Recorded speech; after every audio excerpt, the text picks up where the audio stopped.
За валютын сангийнхантай ярьсан, уулзсан. Одоо энд ирсэн байгаа хөтөлбөрийн хүмүүс бүгдээрээ л манай сөрөг хүчнийхэнтэй ч гэсэн уулзсан шүү дээ. Үнэхээр энэ бол танаа дотоодын л асуудал.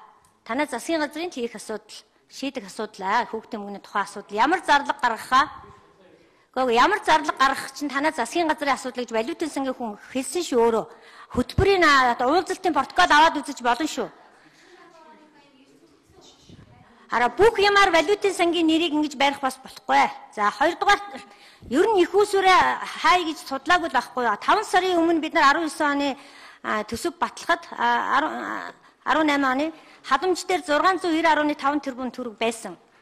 Тэнд 60% нь хүүхдийн мөнгө олгоно гэж тооцоолж энэ мөнгө бодогдож гарсан.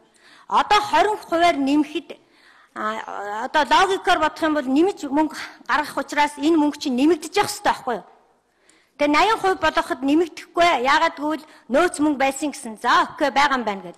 Тэгвэл дахиад 20%-ийг нэмээд 100 болгоход нөөц мөнгө байгаа юм биш үсттэй үзээд ирэл гэж байгаа шүү дээ. Үнэхээр нөөц мөнгө байхгүй юм бол та нар 19 оныхаа үндсэн чиглэл дотор одоо төсвийн өрөөнийхөө мэдээлэл дотор энэ халамжийн мөнгө чинь нэмэгдэх ёстой шүү дээ. Нэмэгдэхгүй эсрэгээрээ буураад байна шүү дээ. 677.9 тэрбум байна. Тэгээ яагаад ингээд зардал нь өсөхгүй байхад халамжид төлөвлөж байгаа мөнгө чинь буураад байгаа юм? Нууцсан мөнгө чинь л байна штэ, хүрээд байна штэ. Нууцсан мөнгө чинь л байна штэ, хүрээд байна штэ.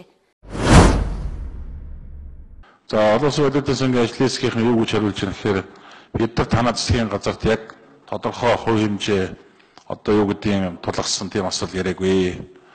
Бид бол зөвлөмжөө өгсөн. За зөвлөмжийн хүрээнд ямар шийдвэр гаргаж ажиллах нь бол танаа засгийн газрын бүр их асуудал гэдэг ийм хариулт өгсөн. Тэгэхээр цалин дэвтрийг нэмэгдүүлэх хүүхдийн мөнгөний асуудлыг 80 байна уу 100 байна уу гэдэг асуудлыг шийдэх нь бол манай засгийн газрын өөрийн бүр их асуудал гэж ойлгосон.